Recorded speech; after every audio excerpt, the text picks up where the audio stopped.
It's really cramped in here. I understand why we need to hide, but trying to fit 3 people below the floor of a vehicle like this is unreasonable. Whoa, if I didn't know any better, We're in. In 5 seconds, I'll open the hatch below us. Try to land on your feet, okay? Huh? There's a hatch below us? Wait, what does Sai mean by... I should have known. Get up. There's no time to lay around. Blinded by the lights around us after sitting in complete darkness and disoriented by the sudden impact, I slowly rose to my feet. As I tried to take a step forward, a familiar warmth grasped my hand, leading me forward. Lead me, Misa. Temporarily blind, I was silently led by Misa, who handled our escape far more gracefully than I did. And once my vision did return, the first sight I saw was... Holy crap. The future. We're in the future. The control room. Alright, Suoh. Misa, do you have the devices I gave you? I put my hand in my pocket and grabbed the small plastic drive that Sai had given me. It looked like I felt like an ordinary USB flash drive, barred a switch and antenna, but according to Sai, it was the software on the drive that made it special. Yes, sir. Good. Suoh, that terminal is yours. Misa, yours is the one next to it. Suoh, you go first. Misa and I will sync our timing with yours. Understood? Got it. I removed the drive from my pocket and opened the cabinet below the terminal. I then located a spare USB port and inserted the device, resting my thumb on the switch. Okay, are you two ready? Whenever you are. Alright, here goes nothing. 3, 2, 1, go! The moment that I flicked the switch on the drive, Sai and Misa did the same, both within a fraction of a second of my movement. Did it work? All 3 devices are on, and this room hasn't been locked down. Yes, it worked. Phew, thank God! I let out a sigh of relief after completing the first phase of our plan. Don't get complacent yet. We've only just getting started here. Suoh, Misa, that door is yours. The security system is down, so any fingerprint and retina will open it. I'm taking the other entrance. We'll meet back here in 10 minutes. Got it? Huh? Wait, what do I... 14 minutes, 30 seconds. Get moving! Oh my god, time is of the essence. And do what exactly? The only thing Sai told me to do was... grab. Let's go, Misa. Oh my god. This is such a huge difference compared to like the slums in which we normally operate, and like, you know, it's almost like a freaking ghetto. And now we're in a futuristic laboratorium. Oh my god. Before I could mull the question over any longer, Misa grabbed my hand and led me through our designated door. We entered a hallway filled with security cameras and locked down doors, all of which looked exactly the same. I thought back to the blueprint Sai had given me, which detailed this very floor. The contents of the individual rooms were largely secret, but each room did have a number and had some notes next to them. Although the notes didn't make much sense at the time, by this point I had a good idea of what they meant. I get it now. Sai marked the rooms worth checking, like rooms likely to be inhabited, and those we wouldn't be able to check quickly enough. Misa and I are supposed to search the rooms he detailed, avoid detection, and kill anybody who sees us. That's why we've been undergoing stealth and combat training, and why I had to be the one to break in here with them. It really couldn't have been just anyone. Sai gave me all the information I needed after all. I was just too stupid to realize it. As I finally came to a grand realization, Misa entered the first room, which Sai had marked as worth checking. She simply put her blade into the keyblade scanner as though swiping a card, and the door opened, rendered utterly useless by our earlier sabotage. Seeing Misa do so, I followed suit, approaching the next door marked as being worth checking out, and placing one of my knives in the scanner. Haha, This is just too easy. Having been granted access, I entered the first lab. Inside, I found miscellaneous scientific tools, most of which I couldn't name if I wanted to, another computer terminal, and various scattered documents. What to take? The computer probably has a lot of valuable information on it, but Sai only gave me the jamming device. I have nothing to store digital information on. What's more, I have no idea which documents or equipments here are worth anything, and I can't take all of it. As I internally debated what I should take, a thought came to mind. I opened the cabinets and drawers around the computer, within moments setting my sight on a marked USB flash drive and DVDs. Aha! What do we have here? Personal Flight Pod, Prototype A, Oscillating Blade 2010 0201, RHAEL 6 installation disc. Oh my god. Whatever, I'll just take it all. I emptied a nearby box filled with beakers and started filling it with flash drives and DVDs. Once I had grabbed every digital storing medium in sight, I exited the room, quite content with my haul. And before it's all useless rubbish. With my 10-minute time limit almost up, I gleefully made my way through the hallway, back towards the control room. In my hands, I had a duffel bag, which I found in one of the labs. I had poured the contents of the box I was carrying into the bag and half filled it, then continued to raid several other rooms. Misa took one hallway, I took the other, and together we amassed a significant amount of data. Now this is what I'm talking about. Collections? Assassinations? Screw that! This is what I should be doing. Walk into a room, grab every digital storage medium in sight, walk out. For such a supposedly dangerous job, this has been way too easy. Really now? Just what was I so scared of? I'm making a killing, figuratively for once, and all I have to do is steal flash drives. Come on, Suoh, you're entirely underestimating the entire situation. It's like the collections in a way as well. Like, yeah, if things go well, it's surprisingly easy. You just go there, you receive the money, and then you get out. But worst case scenario, shit is gonna go down, and that shit is not easy, and it requires you to be strong, fast, stealthy, whatever the hell, you know? I've just been overthinking this whole mission all along. Despite my optimistic outlook, I knew we weren't done yet. Even if Misa and I had been successful, we hadn't heard from Sai, nor had we made our escape. I'm sure those two are doing fine. They're the professionals here, not me. If I can do this, they shouldn't have any problems. All I need to do is head back to the control room, wait for my companions, and head back home. As far as I'm concerned, my work here is not over yet. What? It isn't? No, what are you saying? I've done my job, and I'm ready to go. I haven't screwed up any step of the way. I've completed every objective given to me. But you're not alone. I'm not alone? I know that Sai and Misa are here with me. That isn't news. What's more, I'm certain that none of the other staff have spotted me. I've been quiet, avoided the dangerous rooms, and haven't heard or seen a single other person. So what do you mean by, he's here? Who is he?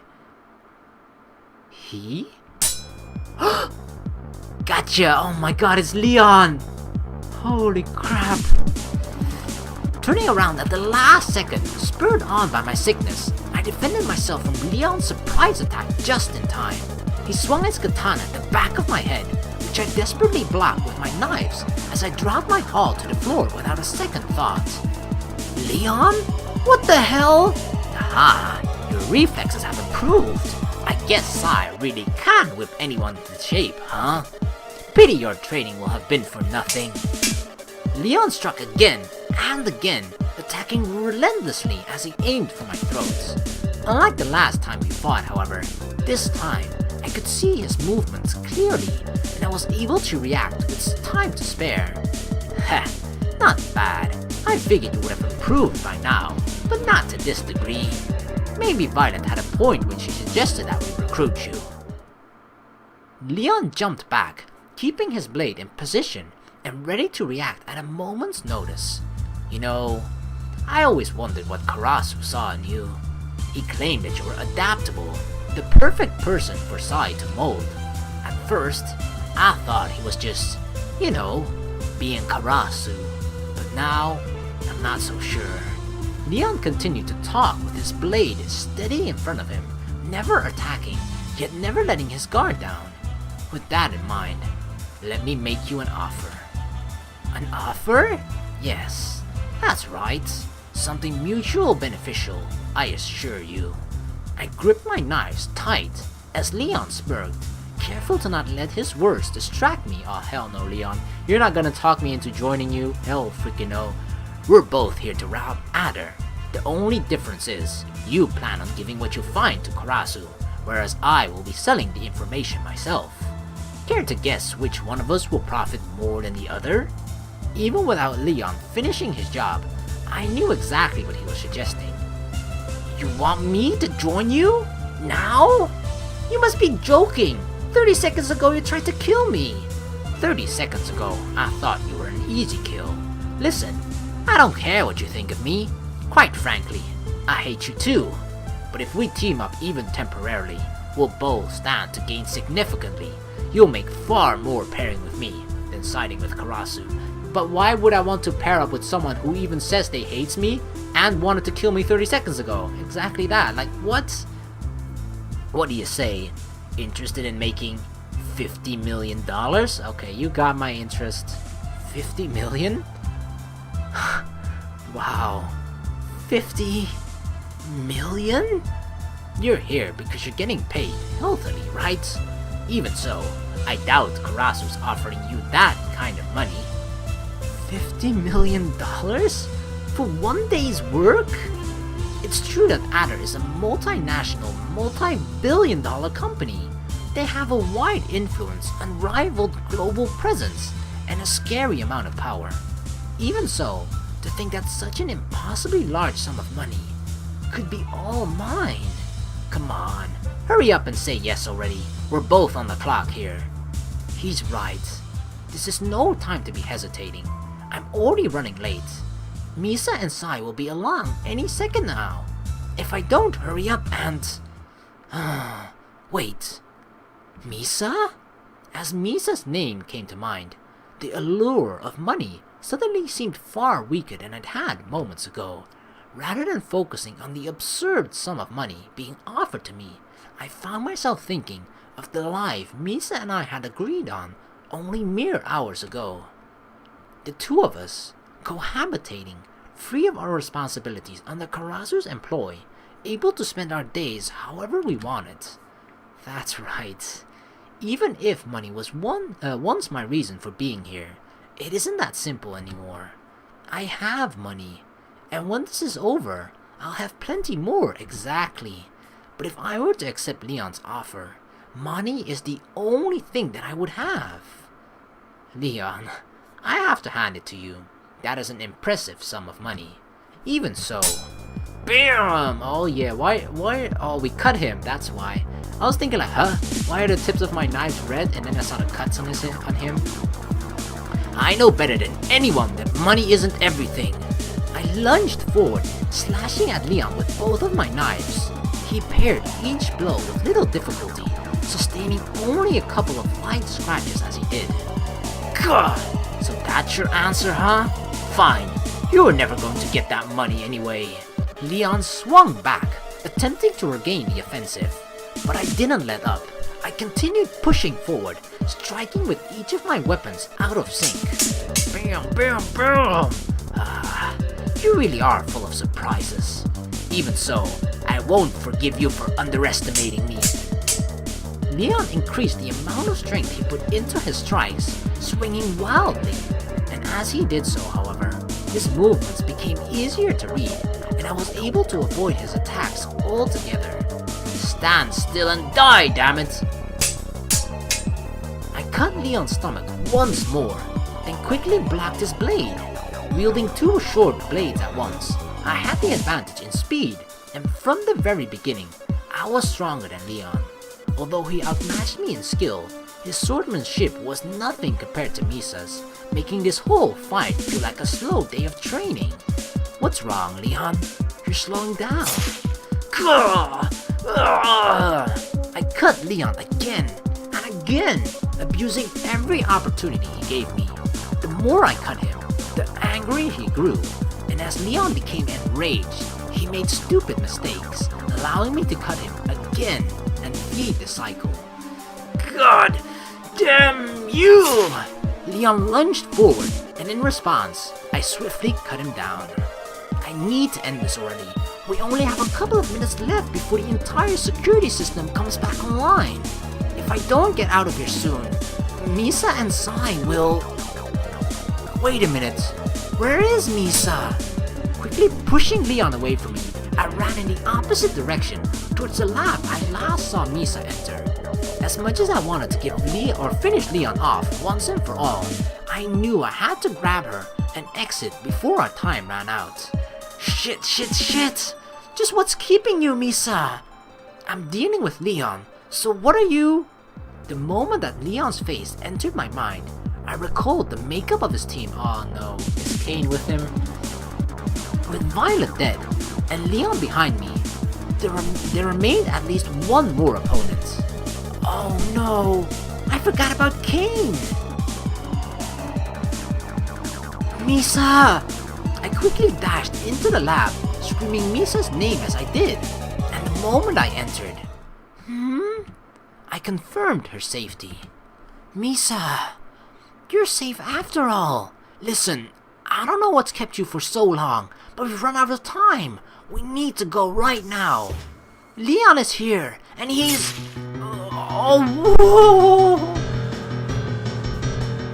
my god, Misa!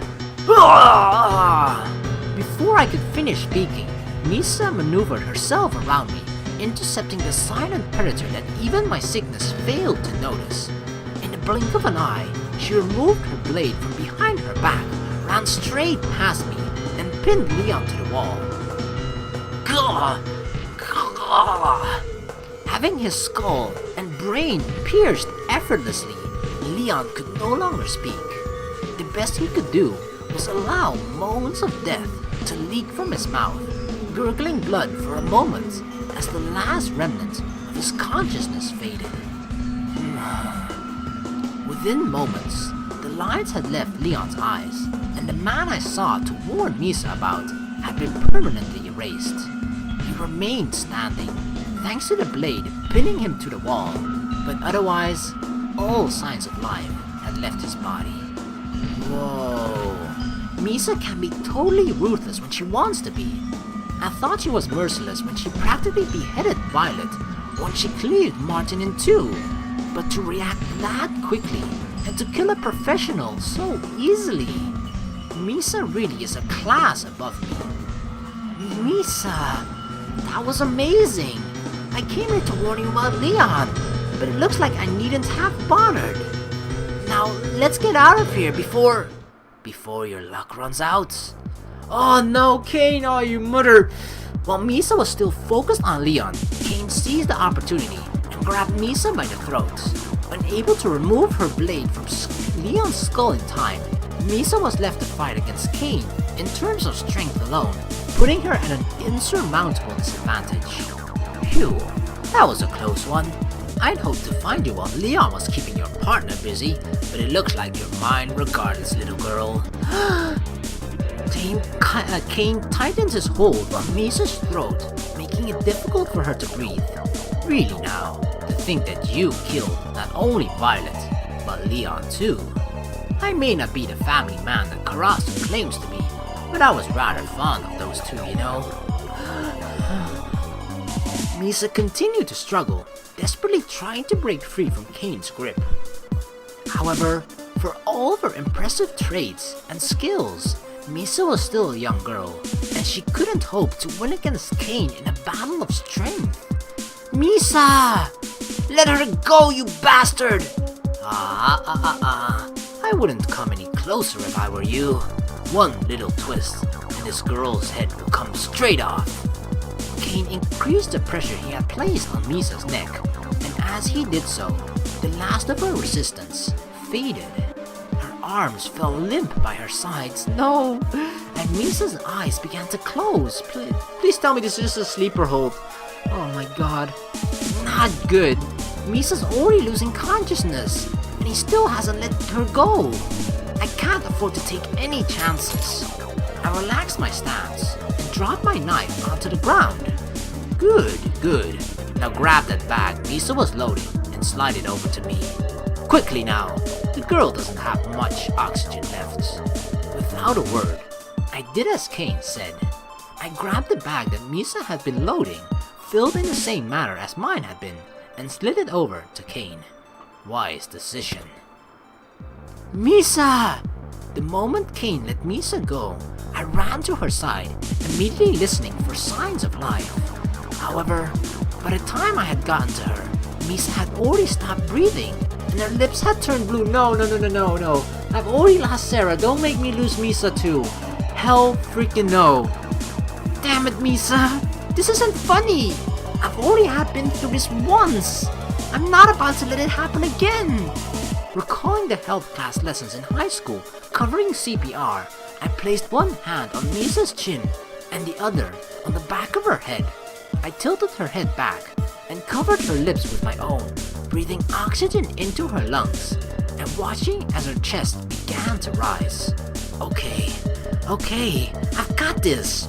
5 initial rescue breaths, then 30 chest compressions, followed by 2 rescue breaths.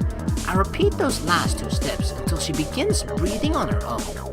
I performed another 4 initial rescue breaths, then began on chest compressions.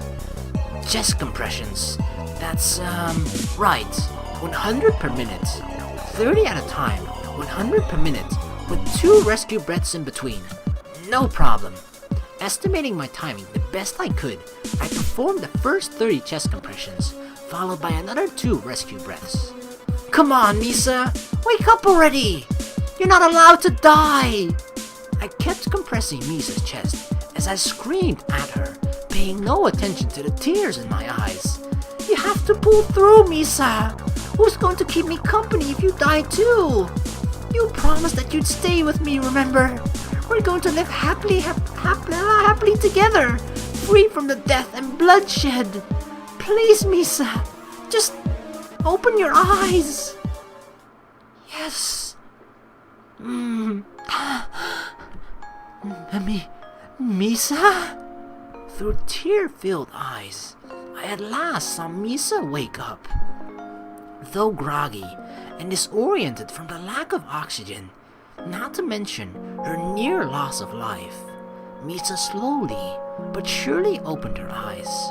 Her chest began to rise and fall, and color gradually returned to her face.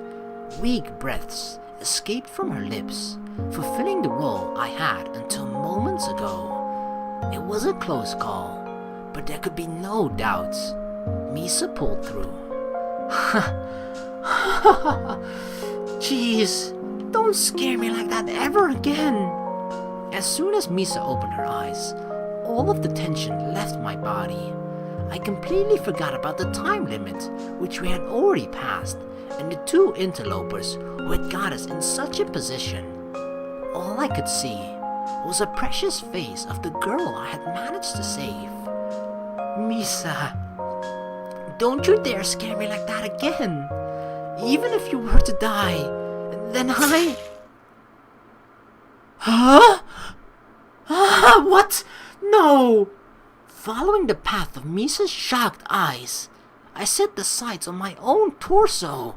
Sticking out of my chest was the tip of a blade, which had quickly and effortlessly pierced my sternum. Is that... Phew, I gotta hand it to you, kid. I didn't think you'd actually manage to save her life. It's a good thing I decided to stick around and finish the job, just in case you actually succeeded. From behind, I could hear the voice of Cain, who continued to drive the blade further into my torso as he spoke. removed from Leon's corpse. Misa's blade was inching its way through my body, spilling my blood onto Misa and the floor below us. Drops of blood dribbled from my mouth as I tried to catch my breath. Every movement of my chest brought with it pain, and it could clearly feel my own life slipping away. No. Hell fucking no. As my body slowly fell to the floor, so did that of my killer. A single gunshot echoed out, and as I looked behind me, I could see Sai standing over Kane's corpse. You're a bit late, Sai. Would it have killed you to get here 30 seconds sooner? Because, I'm really not enjoying the alternative. Watching my own blood pour from my chest, I calmly analyzed the situation. I had been stabbed in the back by Kane, possibly dealt a fatal blow, and been left to bleed to death in a location in which I had no chance of receiving medical attention. I was under no illusion as to what would happen next. Oh my god. Misa, no. Oh, hell no. As I felt my consciousness begin to slip away, another figure entered my view. The girl I had saved moments ago before getting stabbed. The girl who walked beside me every day. The girl who kept me from falling into despair after the tragic death of my sister. Misa. Misa's mouth moved back and forth, silently screaming at me as I tried and failed to get up. Tears streamed down her face, further smudging the blood I had left there barely 1 minute prior. Ah, Misa. You really don't know when to give up, do you? I guess the same could be said about me, though in my case, my perseverance actually paid off.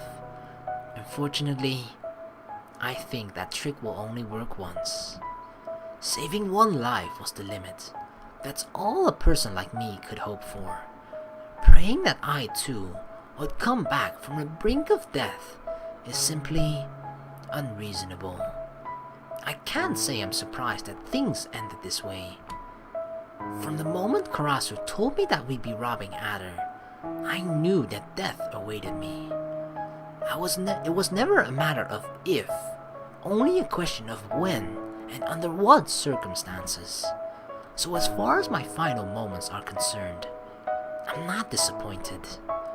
I was able to provide for Sara, to give her a new home and a new life, even if it didn't last long. I was able to trade fates with Misa, saving her life at the cost of my own, finally repaying her for everything she's done for me. And finally, with the life gradually leaving my body, I'll be reunited with Sara once more. When I think about it like that, what do I have to complain about? Suoh!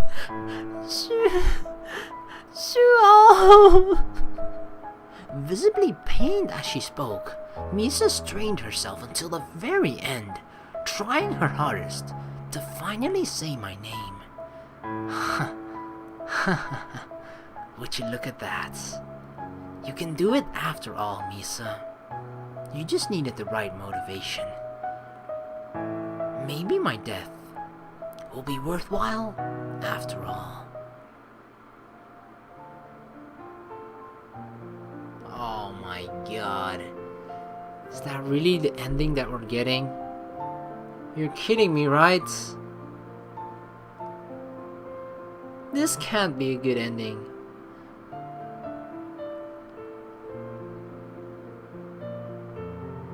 Oh my god. Well, that's not good. Suoh freaking died.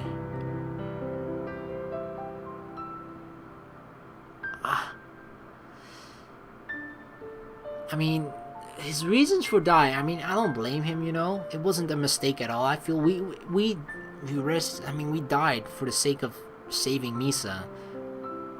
That's definitely, like, worth it, in my opinion, as weird and strange as it may sound.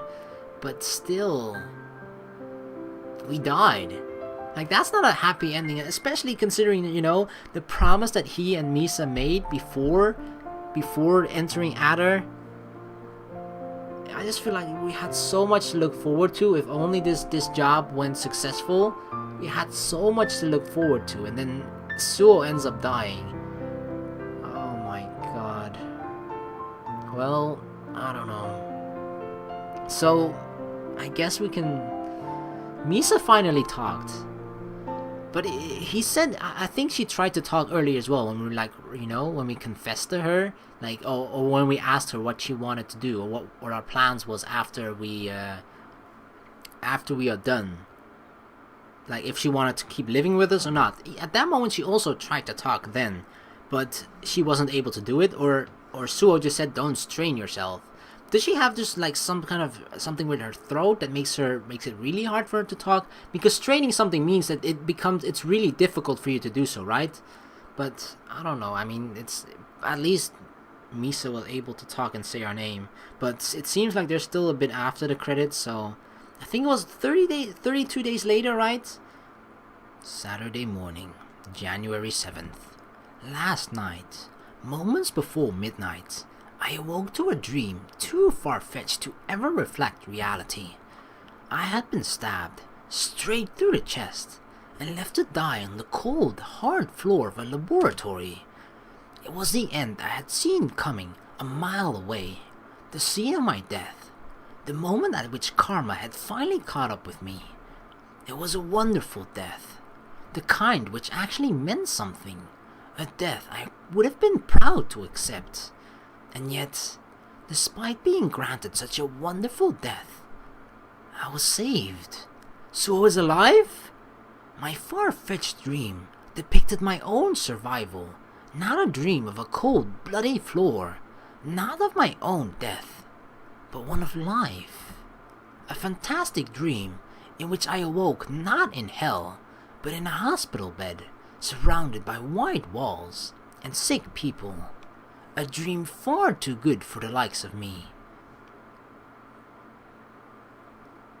Convinced that the sight before me was not reality, I waited for the dream to end. I sat in the hospital bed, pierced with tubes in areas I'd prefer not to mention, and whittled away the hours, hoping for an exciting turn of events, like any good dream should have. But no matter how long I waited, no matter how many hours passed by, I did not wake up. Death refused to take me. Rather than being embraced by the darkness of eternity, I was cradled by life, rescued by events and people unknown to me. I had been saved. In the corner of my room sat a television, depicting a familiar street and reporter, robbed of any other source of entertainment or information. I focused on the television, listening closely to the morning news.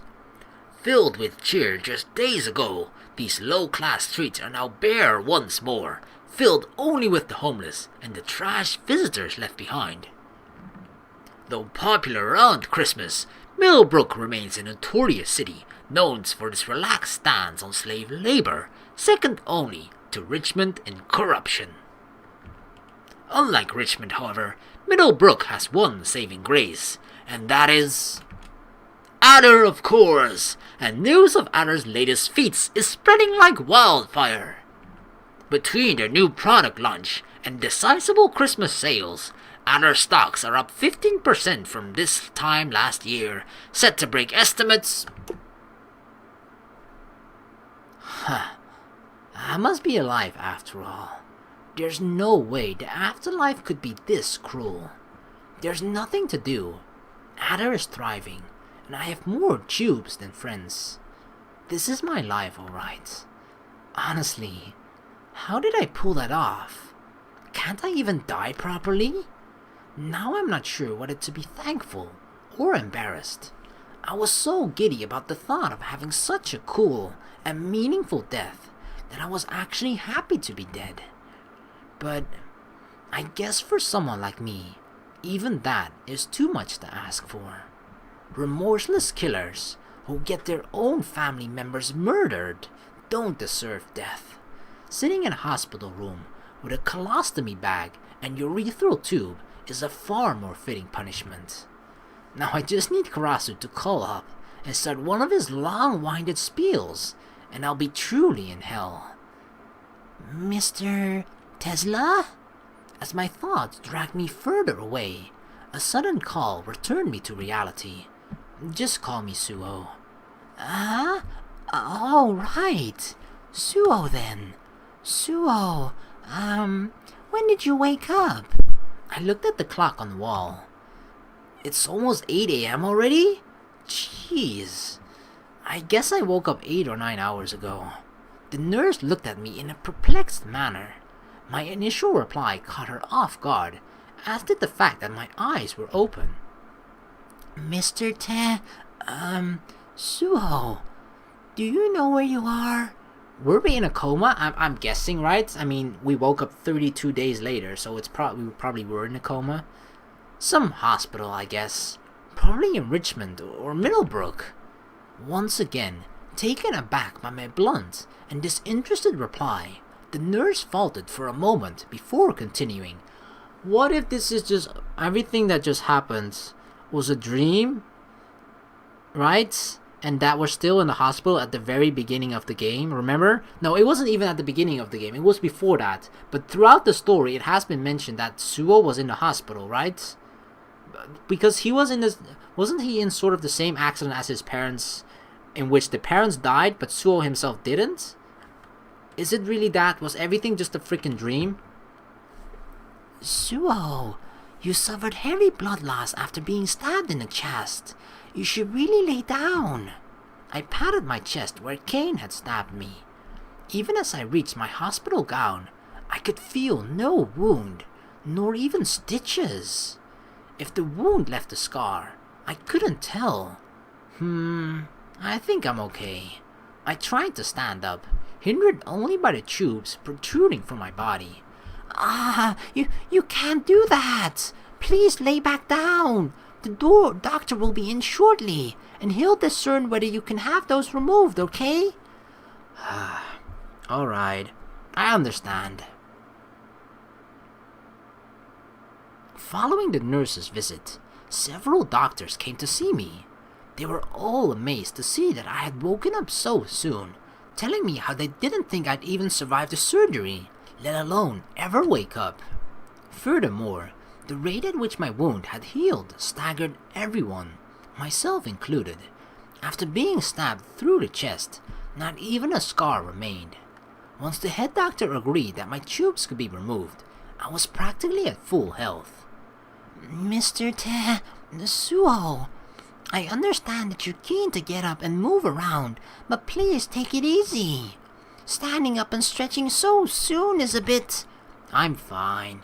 The head doctor said I should be okay, as long as I don't leave the hospital. I see. In that case, do you think you're ready to accept visitors? Visitors? Ha! Like I'll get any of those. If someone wants to see me, let them ride in. Okay then, I'll go get her now. Oh, it's Misa. It's gotta be Misa. Please let it be Misa. I think we've kept your girlfriend waiting long enough. My girlfriend? Oh, Misa. Oh my god, it's a happy ending after all. Sliding open the door, the nurse let in a solitary girl who had been patiently waiting outside of my room. Wrapped in the dress I bought her, Misa slowly walked into the room, already teary-eyed the moment she laid her eyes on me. Misa? Just as she had been the moment of our separation, Misa was crying as she stared at my face. But unlike last time, this time around, Misa was crying out of joy. Resting beneath her tears was a smile, the angelic smile I had grown so fond of, yet taken for granted during our time together. The smile she showed me when we first ate together, when we went to the arcade, during our picnic, and even when we bought that very dress. A smile I wanted to see every day for the rest of my life. I made you cry again. Sorry to worry you, Misa. Misa shook her head, dismissing my apology. She simply continued to smile, paying no mind to the tears soaking her face. Oh, Misa, I really can't leave you alone, can I? And from now on, I won't have to. Misa, it may be a few more days before I'm allowed to leave this place. But once I do, let's go home.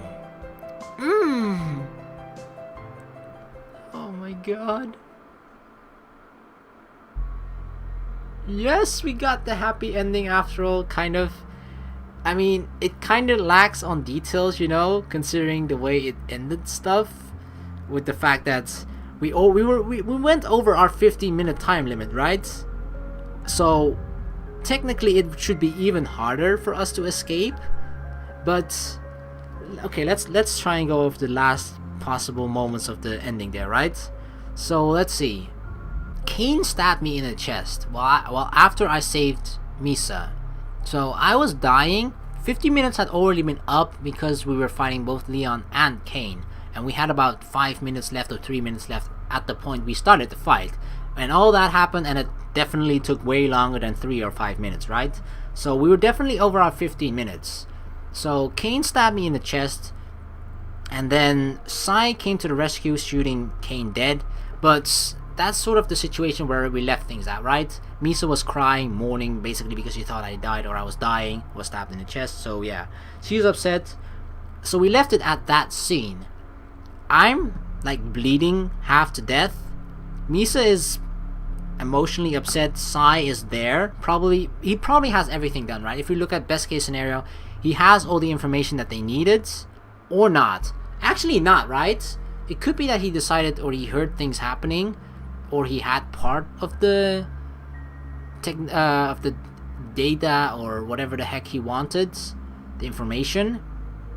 Because on the television it said that Ada was thriving, so Ada Corporation didn't actually go down. So our mission was unsuccessful, but for some reason security went back up after 15 minutes, but we still managed to get out of there with one person hurt, me, Suoh, and Sai and Misa, I guess, without us being caught, right? Because otherwise we would have probably been, caught by the police, or I don't know, Ada would surely be after us. So for somehow, by some miracle, we managed to escape. All three of us, well, one of us is carrying me, most likely Sai. Sai is carrying me. And then I get brought to the hospital. I'm in coma for, let's say, 32 days. And then I wake up, everything is fine. And that's where it ends. So, yeah. It is a happy ending, kind of, right? Despite the fact that the mission isn't successful, despite the fact that, I don't know what's really gonna happen for here. But the most important thing for Suoh was the fact that he could be with Misa, and that he is with Misa at the end. So I do consider that a happy ending for sure. I mean, if you consider the events that happened before, you got stabbed in the chest and you survived that, and your quote-unquote girlfriend is waiting for you at the end of those 30 days that you were in coma, yeah, I definitely call that quite a happy ending. But dang, I don't even know what to say. I guess this is one out of the several endings. I know there's one thing, I think I mentioned it kind of earlier in one of the other videos, that there would be updates coming for this game, as well as different routes, as well as different endings as well. But at the current moment, there are 3 different endings. This is one of them that we have already played through now, so we have 1 ending out of the 3. 2 more should be coming. I don't have access to internet at the moment, so I can't even check like the Steam achievements and that all sort of stuff, so that's kind of unfortunate, but I'll probably do that on my school Wi-Fi or whatever. But dang, okay, I guess this is just the first ending video of Sickness, and I'm just gonna end things here. So yeah, Oh my god, I did not expect that to happen. And it ends kind of at, or it ends kind of at a high point as well, right? It ends at our most, like, the mission that we worked for several months towards, and while doing that, it's just like, damn, all right, you get cut down, you get stabbed in the chest, and you're almost dying, and bam, okay, this is the end. Like, it kind of feels like I feel like I want more. Like, it hasn't closed properly yet. Oh my god! But I guess that's why more content is going to come out in the future as well. So yeah, even if I'm done with all 3 endings and the other content hasn't been out yet, I will play that later on anyway. So regardless of when it comes out, I'm going to be playing it, so don't you worry about that. So yeah, all I can say is this was the first ending of Sickness. 2 more to come, so I hope you look forward to that. And yeah, I'll just thank you guys so very much for watching. Please like and subscribe for more, and I'll see you in the next video. Peace.